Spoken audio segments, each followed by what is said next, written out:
All right. Welcome to the Kingdom Calibrate Wednesday Q&A live. I'm excited to be here again. We're going to be taking all kinds of questions today, and I want to take a moment to introduce my special guest today, who is Tyler Corbett. Tyler, I'm going to throw it to you. Welcome. I would say show. It's not really a show, but welcome to the fake show that we do from our basement. Background music? You kidding me? I know, it's really fancy, man. I've really taken up steps in my production, little by little each week. Hey, it's good, man. Good. Thanks for the invite. Appreciate it. Absolutely, man. So, hey, Tyler, we've known each other actually for quite a while. So why don't you tell me a little bit about how you got into ministry and kind of where you're at now, how long you've been at the church you've been at, and what you do? Sure, yeah. I'm at Hillside Chapel in Beaver Creek as one of the pastors on staff. My primary role is worship ministry. That's why I'm here. And I've known you since you were on staff at the church. So that's kind of where I got my start in ministry as a high school student, just playing acoustic guitar. I'm pretty sure I wasn't even plugged in at the beginning. And that was okay because, I knew the truth. I knew. I was just happy to be there, man. Worship team was a fun place to be, best team in the church, and to get to make music and do it for the Lord was really fun and really formative for me. So as I was in school at Wright State, I at one point was leading like 4 or 5 times a week in different settings, both at church, college ministry, youth band, and the Lord really just blessed my worship leading and my growth in that. Yeah. And about halfway through school, I realized computer science was not for me, and I was going to pursue music. And so I finished up a minor in music at Wright State and a business degree. And the Lord kind of called me in ministry through a lot of different things. I ended up at Hillside right before I graduated. So I've been there for almost 8 years. Awesome. Nate's asking already, do you see this? I didn't even realize we could do this. We can throw up comments from the chat right here. Oh, look at that. Look at that, man. We are so fancy. I love it. All right. What's on your pedal board back there? All the guitarists would like to know. I was not flexing. I was literally playing when Dusty jumped on. It's just my big ambient board that I've been playing with. I do not use this at church, but it has a whole bunch of stuff on it. But the important part is that you were what? You were practicing, right? Something we should all be doing. I was actually just playing. Okay. Well, that's really what practicing is for me. Awesome. All right. Well, Tyler, so I've got some questions for you. And obviously, as we do each Wednesday, we're going to take questions from the chat. If anybody's got anything on there, if it's an embarrassing question, I'm probably just going to throw it on the live stream. So be careful. But honestly, I'd love to answer any questions that you guys have as you're just thinking out loud. If there's anything you're dealing with in your churches that might spur the conversation onward. We don't have any of the right answers to anything. That's not the goal. The goal is just for us to have conversations together and just maybe talk about some problems so you don't quite feel isolated in your ministry. Because it's an isolating ministry in general, right? Because you are the one that knows about worship in your church. And what we see a lot and we talk about very often is that we might not work around people that necessarily know too much about worship. Some do. Sometimes that can be a little bit of a problem too. But that leads me into my first question for you, Tyler. Are you ready? It's this. Yeah.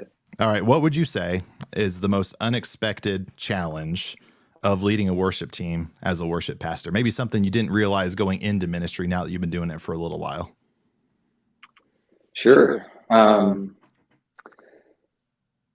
think going into it, I thought the challenges would all be the stuff you see on Sunday morning, leading well, leading a team well, getting them to kind of come behind the vision that I had for it. But I think the biggest unexpected challenge was working with the leadership of the church. You come in as I was a young worship leader, and I had my own idea of what worship was, of what a team should look like, and what my vision was for it. But come to find out, God has a vision for this whole house of this whole church, really. And how does the worship team integrate the vision and value of the church so that it accurately reflects what God is trying to do there?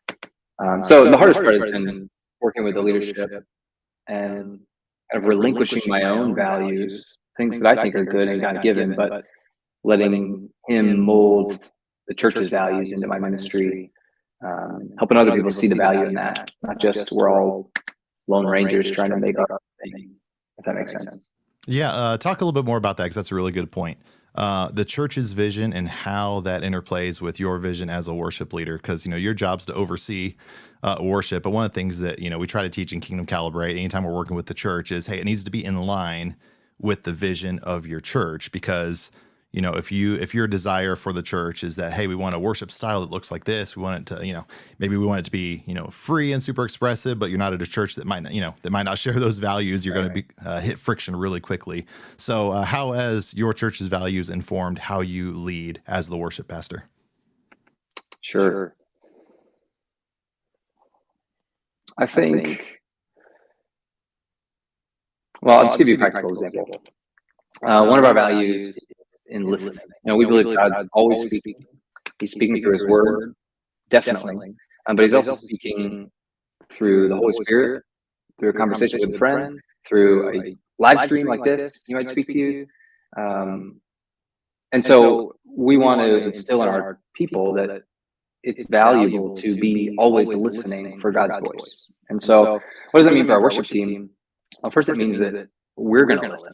It means, like Moses, I'm not just going to charge ahead to the promised land.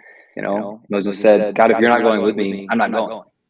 Right? That's good. That's what he said in Exodus. And so it means I have to build into my schedule time to pray and listen and mull over the word for that particular Sunday, so that I know where God is wanting to take us in the service. So that's maybe where it starts. I have to internalize the values. They've got to be real for me. And then how do I help our team, like that next concentric circle, really embody those values? And that means taking time in rehearsal to practice that. What is, for our example, what does listening as a team look like? It means, hey, did God speak to you in our worship rehearsal? Like, what lyric did God really highlight for you? It's just a small way of, we're going to listen on the fly in real time. And then from there, how does our values influence the different elements we use in our service planning? And how do we disciple out of those values on our worship team? Those are some of the things that we're thinking about as we try to integrate the church's values. Yeah. And let me tag on to that a little bit, because that's something that people have asked quite a bit. And that, even I've tried to figure out as time has gone on, is what does discipleship look like on your worship team as you figure out how to create those spaces, maybe outside of the rehearsal, maybe outside of the, Sunday morning actual service. How do you guys find time to do that together as a team? Yeah. So I'm one, I want to, we all want to protect people's time, right? I don't want to have a 3-hour rehearsal. But I'm also, at rehearsal, I want to make sure we hit the songs and we hit the transitions and we do everything well. So I know my team jokes that I typically run rehearsals a half hour longer than some of our other leaders when they're leading that particular week.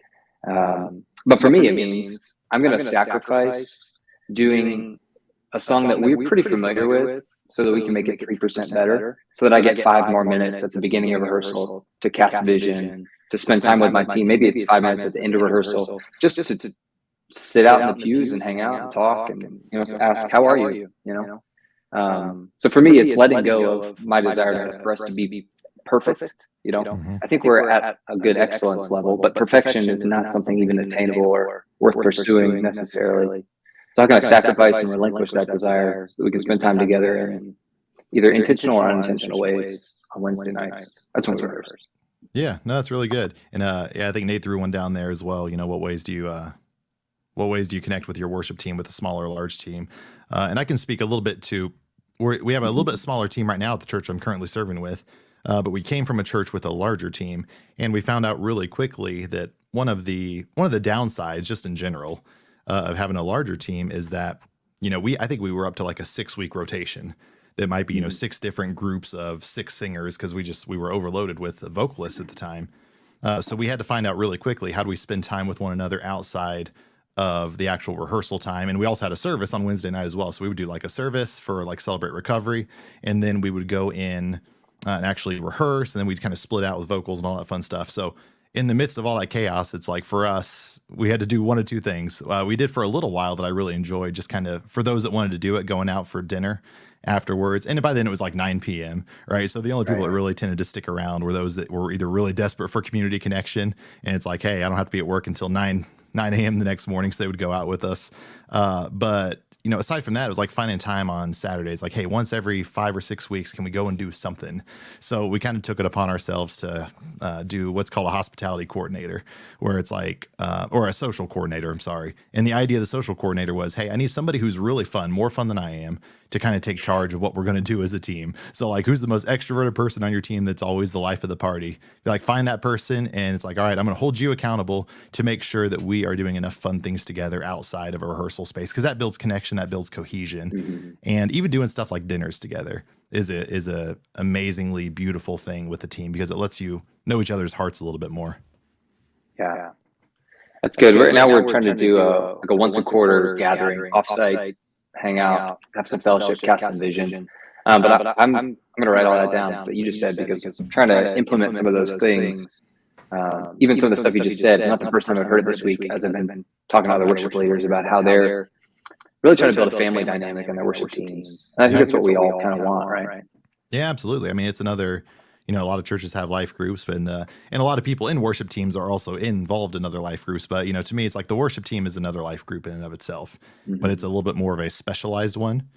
And, as much as you can get together, not just have fun, but even to, kind of pursue freedom in the spirit together, whatever that looks like. That's been something that we didn't do a whole lot, even at our last church. And it's something I'd love to carry into our current church, is just like, man, what's it look like for us to do a worship night together, just as a team, where we can practice, being off the schedule, right? It's one thing when it's like, here's the songs that we know we're going to learn for the weekend, but it's another thing to just say, hey, we're just going to bring some guitars, bring some instruments, maybe gather in somebody's backyard around a campfire or something like that, preferably not in the middle of the wintertime, and just see what the Spirit speaks to us, and just, everybody's got a song in their heart, sing it out, and let's just learn how to kind of communicate with one another through music as the Spirit of God moves through us. And that's been a really rewarding thing. Yeah, that's cool. All right, so next question coming up. How do you share, and this is a leadership question, how do you share the responsibilities of worship with your team and build leaders on your team instead of just building musicians and singers? Yeah, I think that's been one of my goals for a long time. There's the morbid classic question, what would happen if you got hit by a bus, right? I think the true mark of the effectiveness of a leader is how things are handled once you leave, right? Can the team continue to thrive, or are they just going to fill the service order, fill the slots that you need for that particular week, and make the service happen? I think a better mark would be, have you so discipled them to make them healthy believers? That have you so inspired them as leaders toward what God has called the church to do and called your ministry to do, that they have it deep within them, so they know what the goalpost is. They can keep running after it, even if you're not in the head of the pack. It's so much more than just filling slots, but that's where the hard work is, right? Instilling in them, inspiring them to really what's God's mission, which is to reach the lost and to connect people to the Lord. How do you do that? That's the question, right? Well, that's a question. I don't know if you have any great answers on that or not, but how would you start the process of doing that? Do you have any ideas on maybe how you can incorporate that with your teams? Well, one thing I'm just trying to do right now, I'm not perfect at it, but I'm trying to be intentional every time I get time with my team, and not just fall into the default of, let's talk about gear, let's talk about football, whatever. Not that those aren't great things to talk about and fun to connect over, but I want to be intentional with every conversation I get. So if that's one team member coming in for coffee, then we're going to spend time talking about their spiritual life and how they're connecting on the team. Like, what's the next step just for them to engage in a leadership way, or how can I empower them to take one step to make our culture better, to step out in faith in some way, whatever it is for them. Or maybe it's how do I get time with my team 2-3 times a week, or I've got at least a small portion of my team together. And I could just run through the service order on Sunday morning. We could talk through the transitions, and we could go do the service. But at the same time, I could use those 5 minutes to really cast vision for why we're doing what we're doing. And I think just those small little steps taking intentional steps every time you get their ear to cast vision and to care about them on a personal level. Those build toward team health and sustainable teams.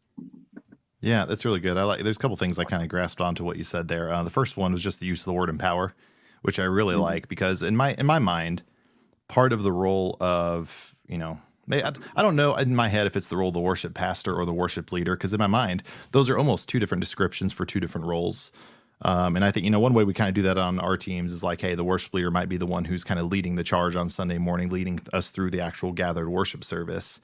And that this is not a rule. This is just my own thing I came up with in my mind. And the worship pastor is more of like, hey, my function and my role on the team is to really figure out how do I make sure that everyone's discipled, that people are growing spiritually. And a lot of times my role is to function as the worship leader, but as the worship pastor, it's almost like I need more of my concern to be on the actual spiritual health of my team and making sure that people are growing in their spiritual health as time goes on. And, one of the reasons that we developed Kingdom Calibrate in general was, questions like this, where it's like, what's it look like to get outside of just the musical function of leading worship? Because, when I see what, when schools are kind of, putting out, we've got a lot of these worship majors, and they'll come out of school and they'll have all these technical skills and all of these theological skills, right? They're pretty knowledgeable on, biblical theology, things like that. All those are tremendously important, but the hardest thing for any of us to learn, I think, is how to build those healthy teams and how to sustain them. And there's not really a lot of good classes for that, right? It's like, hey, how do I deal with tricky personalities on my worship team? How do I, build something sustainable where people aren't getting their feelings hurt, but they're pursuing God together? And we know it's not about our identity, but instead it's about, the fact that we are children of God, not musicians, not, in this talent-based ministry, it's not about us and it's not about what we provide. I just had a conversation today that was kind of hitting on that same subject of just like, man, when I stop doing everything, what's left? All right, if tomorrow I wake up and God forbid, I lose every bit of my ability to play an instrument, I lose every bit of my ability to, I don't want to say perform, that's not what we're doing, but to perform a musical function, what would I be left with, and how would God still use me, and would I be okay with that? And that becomes a really hard thing to answer, right? And there was a time, we've known each other for a long time. There was a time where I started to go deaf in one ear, and then I kind of started to go deaf in the other ear. And during those, it was like a 3-year, almost 4-year segment where I really had to wrestle with what would my life look like if I actually couldn't do the thing that I trained my whole life to do. And that was terrifying to think about, because it's a very exposed feeling, right? It's like, oh gosh, what use am I to the church if I can't do the one thing that I spent my whole life training?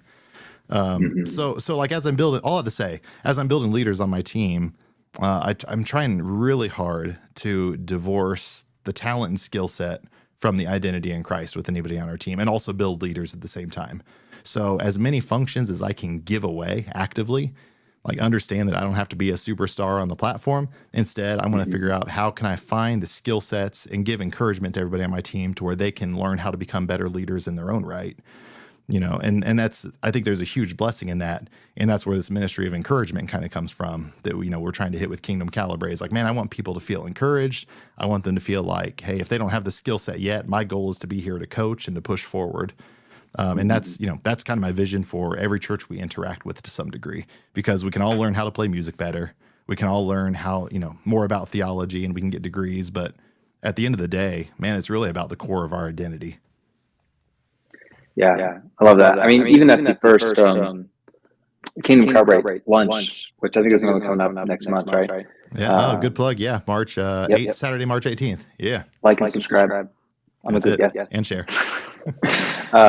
No, the first one, it's funny. You sit around with, half a dozen worship leaders, and what do you think you'd talk about? You think you'd talk about tracks and guitar pedals and how you're live streaming and camera gear, but we talked about how do you pastor a team well, right? Those are the big questions that people are really asking, because I think you hit it on the head.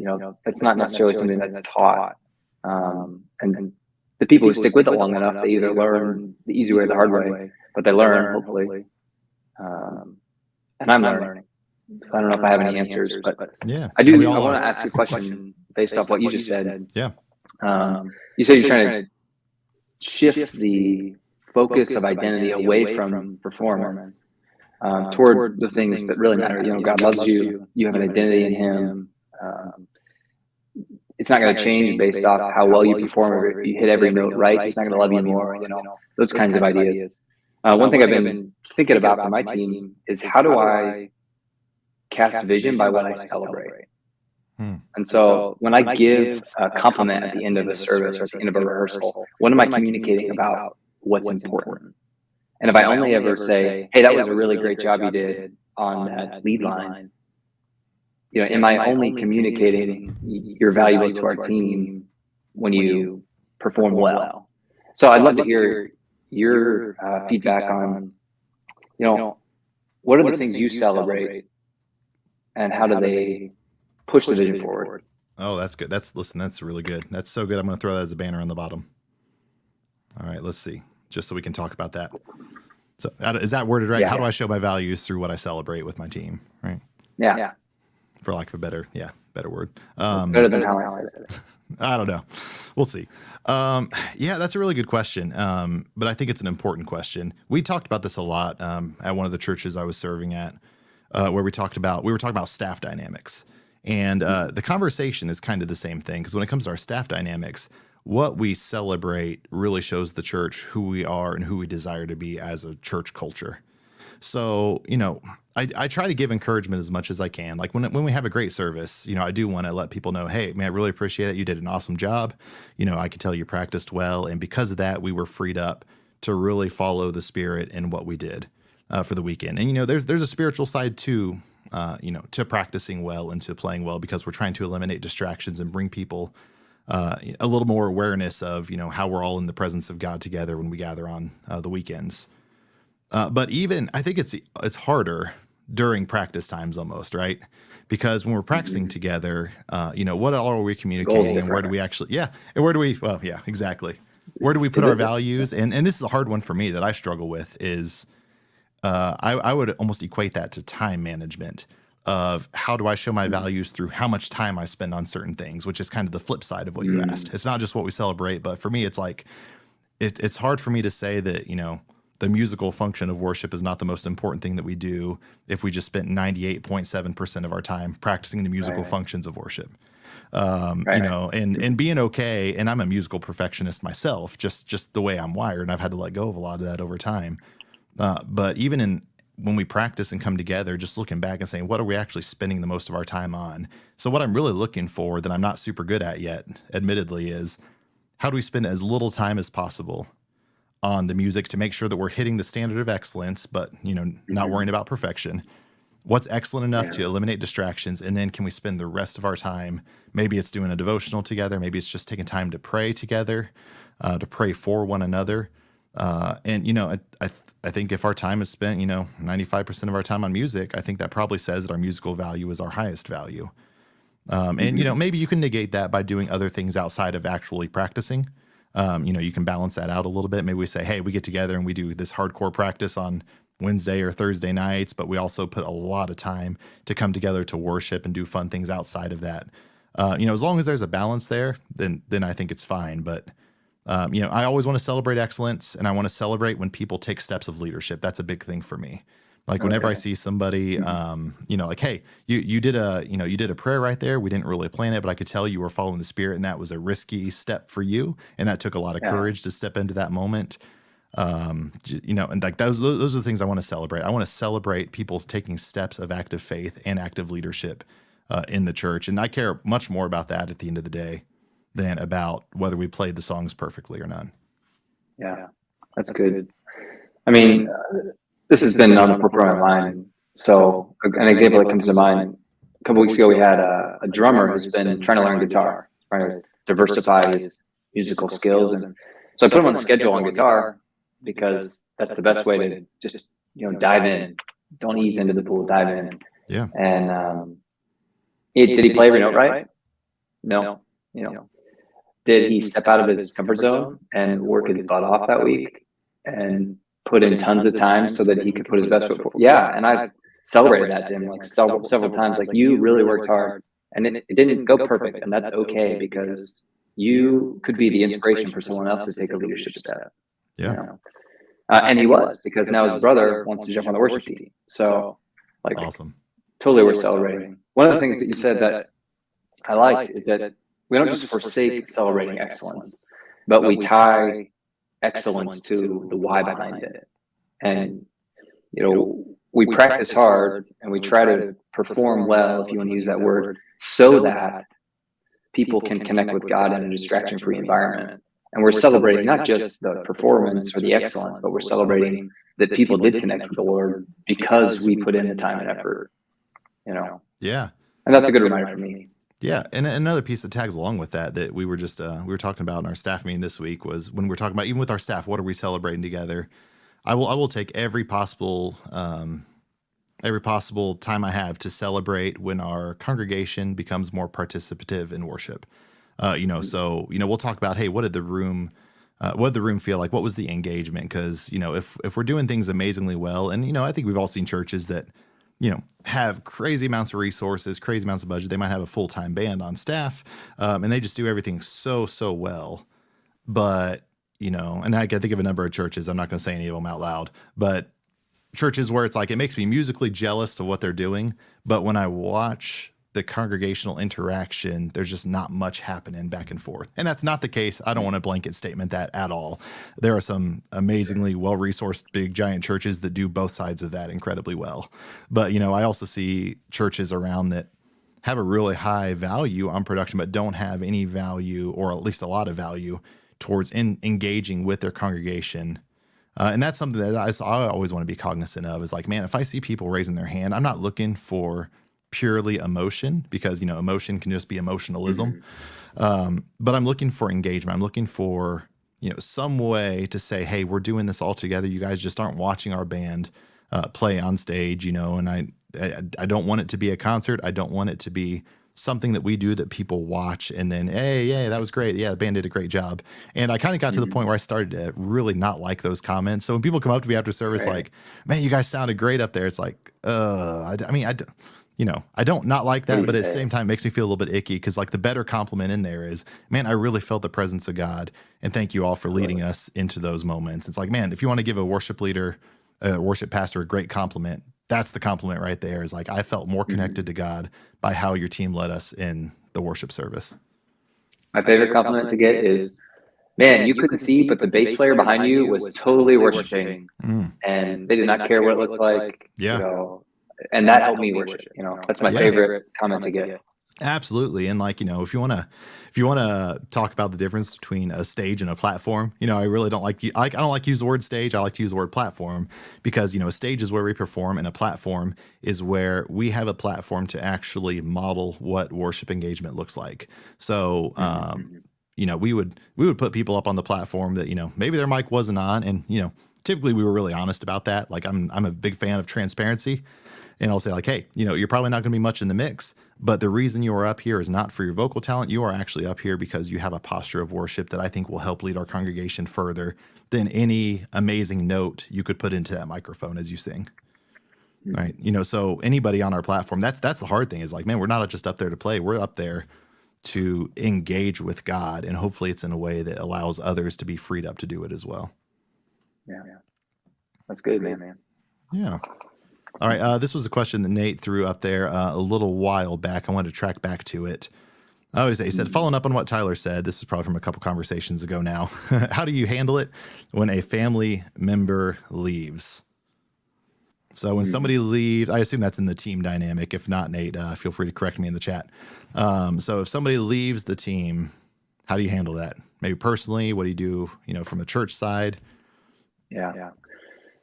Well, we've had our fair share of this. I'm sure every church has. Hopefully you have enough of a relationship with that person that they're not just gone. They don't just disappear, but you can have some conversations around why. And if there's anything that I did, I know I've, in my unhealthy leadership at different times, I've forced people out or made them uncomfortable. And, I'd rather have that conversation so I can learn, so they can hear my real heart, not just my unhealthy heart. And hopefully I can convey to them, hey, I care about you. I think that's the most important thing. The church is much bigger than one location. And I think you can connect them in, a whole bunch of different churches, but I really want you to find a place where you can belong. Yeah. And more than anything, we are the church together, all of our churches, So there shouldn't be this divide about you leave our church and go to another church, so I'm not going to talk to you anymore. No, I care about you and I want the best for you. And I want to convey that to anyone who leaves, whether they decide they want to come back or not. They're still a brother or sister.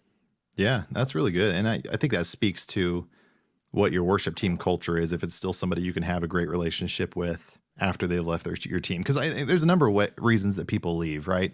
Mm-hmm. Sometimes people leave because it just starts to go in a direction that, as churches change, things change, leadership changes, organizations and systems change.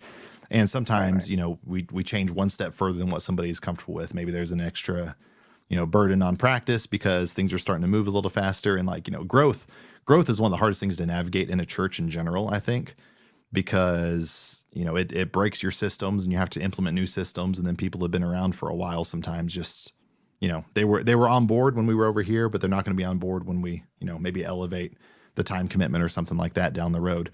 But as well with that, I think that sometimes people leave when things get unhealthy, but they also leave when things get more healthy. Right. So this is what I mean by that. And I'll go back around to answering the question here because I've seen this kind of from both sides. Sometimes if you come into, say you're new in a church and maybe you're coming into something that's not particularly healthy.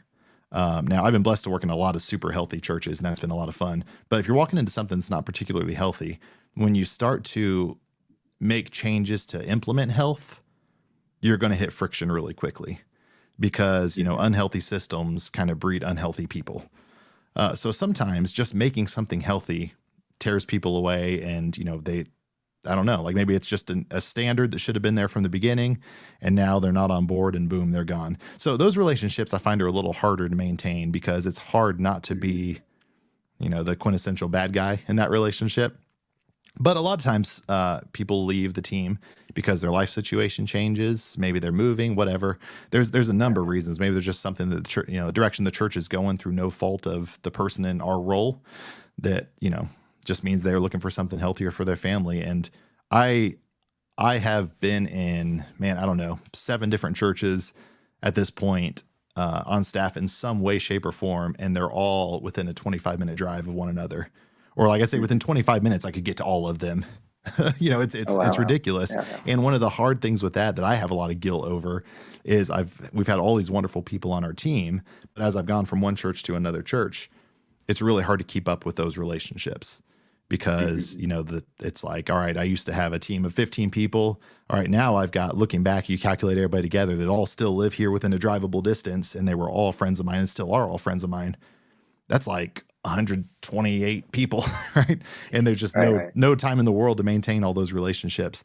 And that's really difficult. And that's more my own issue. But, I think a lot of times leaders have a lot of guilt for not being able to maintain those, but you're hoping that at least there's a good enough relationship when you see somebody that it didn't turn out very badly. Right. Although you've probably had some of those as well. I mean, we've all had those, right? Mm-hmm. The ones where you're going to be the bad guy no matter what, because, maybe it just wasn't a good fit or whatever. Right. But that's a lot of detailed information for a hard question. But man, you never want to see people leave. Like it's at the end of the day, it doesn't even matter what the church is, man. If we're all in it for the kingdom, then it's we all want to be doing this thing together over time. And that's just, sadly not as much how churches work these days because they, get not too inwardly focused, but it's hard to do all the stuff that you're trying to do as a church and still balance that against, what God might desire to do across the community. And I know that's a burden of ours, which is once again, another reason we started Kingdom Calibrate was we want to do kingdom work and kind of tear those walls down between churches and even between teams.